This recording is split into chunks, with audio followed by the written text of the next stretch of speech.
एक गांव के दूसरी छोर पे एक कुटिया था जिनमें एक बूढ़ी अम्मा रहती थी जिनका नाम कलावती था।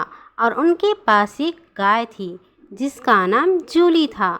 कलावती जब भी अपने काम से फ्री होती थी तो अपनी गाय जूली के पास आके खड़ी हो जाती थी और ढेर सारी बातें किया करती थी। जूली भी बहुत समझदार थी। वो खड़ी होके ऐसे बात सुन रही थी मानो कि वो बूढ़ी अम्मा की सारी बात समझ रही हो। और बूढ़ी अम्मा उसे अपने घर का एक सदस्य मानती थी और अपना सुख दुख उसी से कहती थी, जूली से, और उसे प्यार से सहलाया करती थी। टाइम टाइम से चारा पानी दिया करती थी। बूढ़ी अम्मा अपनी गाय से बहुत ज़्यादा प्रेम करती थी। बूढ़ी अम्मा कुटिया में अकेली रहती थी, लेकिन वो अकेली नहीं थी। उनके पास 3 बेटे थे। ये सबसे छोटा बेटा है और उसकी पत्नी छोटी बहू। ये देखने में जितनी सुंदर है उतनी ही संस्कारी है। अपनी सास की सारी बात मानती है, जैसे वो कहती हैं वैसा ही करती हैं। ये वाली मझली बहू है और ये भी बहुत ही सुंदर है, बहुत संस्कारी और समझदार भी। अपनी सास की ये भी बहुत ज़्यादा केयर करती है, बहुत ध्यान रखती है। कभी भी उनकी बात का उल्टा जवाब नहीं देती है। जैसे वो कहती हैं वैसे ही ये भी करती है। बहुत प्यार करती है अपनी सास को। और ये है सबसे बड़ी बहू। ये हमेशा अपनी सास की एंटी रहती है, कभी भी उनका कहना नहीं मानती। जो भी बोलना होता है मुंह पे बोलती है। हमेशा इसकी बोली कड़वी होती है और इसीलिए कलावती का अपनी बड़ी बहू से कम जमता है। कलावती अपने लिए अकेले खाना बनाती, झाड़ू पोछा करती और पूजा पाठ भी करने जाया करती थी। कलावती बहुत धार्मिक औरत थी। वो धर्म से जुड़ी हुई थी, इसीलिए हर रोज़ नहा धो के वो मंदिर जाया करती थी पूजा पाठ करने। अपने बच्चों की सलामती मांगती थी भगवान से। कलावती हमेशा धर्म के बारे में अपने बहुओं से बात किया करती थी। पूजा पाठ, व्रत करना, सारी बात करती थी। छोटी बहू तो हमेशा अपनी सास की बात मानती थी। जैसे वो कहती थी वैसे ही करती थी और वही चीज़ मझली बहू का भी था। वो भी हमेशा अपनी सास की बात मानती थी, पूजा पाठ किया करती थी। सबसे बड़ी बहू को जब कलावती धर्म के बारे में, पूजा पाठ और व्रत के बारे में कहती थी तो वो तुरंत चिढ़ जाती थी। बड़ी बहू कभी भी अपनी सास की बात नहीं मानती थी और इसी को लेकर उन दोनों में हमेशा तू में होता रहता था। हर रोज की तरह आज भी कलावती नहा धो के पूजा की थाली सजा के भगवान जी के मंदिर की तरफ निकल जाती है पूजा पाठ करने के लिए। मंदिर पहुंच के कलावती भगवान जी का पूजा अर्चना शुरू कर देती हैं। मन से आरती करती हैं और अपने बच्चों की सलामती की दुआ करती हैं और फिर वो घर की तरफ रिटर्न हो जाती हैं।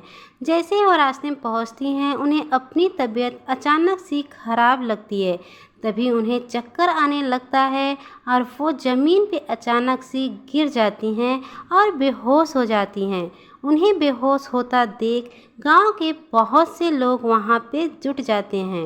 ये दादी को ना हम कितनी बार बोले हैं कि अपने बेटे के घर चली जाओ, लेकिन मानती ही नहीं है। ऐसा करो तुम दोनों उनको घर लेकर जाओ, हम डॉक्टर को लेके आते हैं। क्या काकी, आप अब कमज़ोर हो गई हो। हम आपको कितनी बार बोले हैं कि आपके 3 बेटे हैं, किसी के पास चली जाओ, वहाँ रहो आराम से, लेकिन आप हैं कि बात ही नहीं मानती हैं। हम लोग तो हैं ही आपकी तबीयत के लिए, लेकिन हम लोग कब तक आपके पास रहेंगे। बताइए, आप रास्ते में गिर गई थी, कुछ हो जाता तो। दादी हमारी बात मानिए, आप फ़ोन करके अपने बच्चों के पास चली जाइए। दादी, अब आपकी उम्र नहीं है कि आप अपना ख्याल खुद से रख सकें, खाना पीना बना के खुद से खा सकें। दादी, एक उम्र होती है हर चीज़ की। आप मेरी बात मानिए, अपने बच्चों को फ़ोन कीजिए और उनके पास चले जाइए। आपकी तो 2 बहुएं आपसे बहुत प्यार करती हैं ना, तो उनके ही पास जाइए। कलावती को अब गांव वालों की बात सही लगने लगी थी। अभी तक कलावती इसलिए नहीं गई थी क्योंकि उन्हें गांव वालों और गांव से कुछ अजीब सा लगाव हो गया था। लेकिन अब उन्हें भी लगने लगा था कि उनकी तबीयत आए दिन खराब होती जा रही है, तो उन्हें भी अपने बहुओं के पास चली जाना चाहिए। इतना इतना सोचते हुए कलावती अपनी छोटी बहू को कॉल करती हैं। हेलो छोटी बहू, मैं ना सोच रही थी अब तुम्हारे पास आ जाती हूँ। कल क्या हुआ कि मैं मंदिर गई थी और रास्ते में गिर गई, मुझे बहुत चोट भी आ गई, अब मुझसे अकेले नहीं रहा जाएगा। अच्छा अम्मा जी, अब गिर गई थी, अभी तबीयत कैसी है?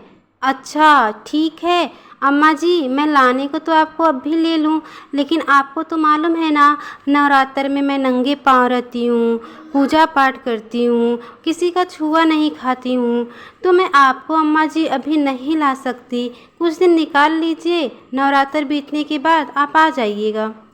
इतना सुनते ही कलावती उदास होके फ़ोन रख देती हैं और फिर उनका अगला उम्मीद उनकी मझली बहू थी, उसे कॉल करके सारी बात बताती हैं जो वो छोटी बहू को बोली थी। अम्मा जी की बात सुनते ही मझली बहू अपने मायके में शादी है ये बता के उनको लाने से टाल देती है। वो लोग सिर्फ एक मुँह बोली बहू थी, कभी भी अम्मा जी से प्यार नहीं की थी, दिखावटी का प्यार था।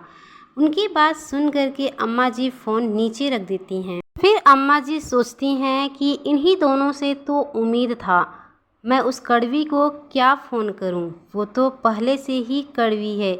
फिर अपने कष्टदायक ज़िंदगी का कामना करने लगती हैं।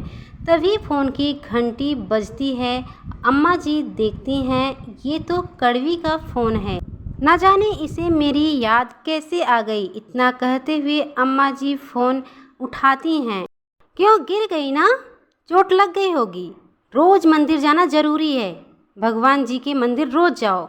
अब तो ठीक है, आप तो मुझे फ़ोन करके बताएंगी नहीं, लेकिन मैंने भी जासूस छोड़ रखे हैं। आपकी हर रोज़ की खबर मिलती है मुझे, क्या कर रही हो और क्या नहीं। आपके बेटे को भेज रही हूँ, साथ में चली आइएगा और ज़्यादा नखराबाजी मत कीजिएगा, बता दे रही हूँ। क्यों, तो मेरी बोली हुई बात भूल गई है क्या?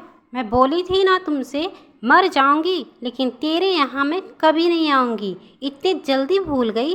बुढ़ी मैं हुई हूँ या 10 तेरे चले गए हैं? कोई बात मानी है क्या मेरी आज तक? हाँ अम्मा जी, आपकी मैं कोई बात नहीं भूली हूँ, मुझे सब याद है और ना ही ज़िंदगी में कभी भूलूँगी। व्रत को लेके आप हमेशा मचमच करती थी ना कि व्रत रखना है, पूजा पाठ करना है, तो मेरा व्रत आज से स्टार्ट होगा। आपको लाऊंगी यहाँ पे, सेवा करूँगी, आपको कुछ होने नहीं दूँगी, यही मेरा व्रत है। बड़े बहू के मुंह से ऐसी बात सुन करके कलावती आज निःशब्द थी। उसके पास कोई शब्द नहीं था कि भगवान जी का पूजा पाठ अर्चना करने के लिए जिन बहुओं को मैं धर्म के बारे में समझाती रही, वो भी मुझे प्यार झलकाती रहीं, लेकिन कभी भी मेरी सहारा बनने को तैयार नहीं हुई। आज मुझे ज़रूरत पड़ी है सहारे की, तो मेरी सिर्फ बड़ी बहू काम आई है। मुँह की कड़वी ज़रूर है, लेकिन आज मुझे समझ में आ गया कि उसका दिल बहुत साफ़ है और इसीलिए भगवान उसके साथ हमेशा हैं। तो फ्रेंड्स, आप लोग हैं मीठे बोल वाले से थोड़ा सा दूरी बना के रखिएगा, क्योंकि वो सेल्फिश होते हैं, स्वार्थी होते हैं, मीठा मीठा बोल के आपके भावनाओं के साथ खेलते हैं। कभी भी आप किसी समस्या में फंसे होंगे ना, तो कभी वो आपका साथ नहीं देंगे। और जिसकी बोली कड़वी होती है, आपके दिल को हर्ट एक पल के लिए ज़रूर करेगा, लेकिन आपके हित के लिए वो हमेशा खड़ा रहेगा। तो फ्रेंड्स, हमारी ये कहानी आपको कैसी लगी हमें कमेंट बॉक्स में ज़रूर बताइएगा। इसी तरह और कहानी देखने के लिए हमारे चैनल को सब्सक्राइब कर लीजिए और हाँ, इस वीडियो को एक लाइक ज़रूर कर दीजिए।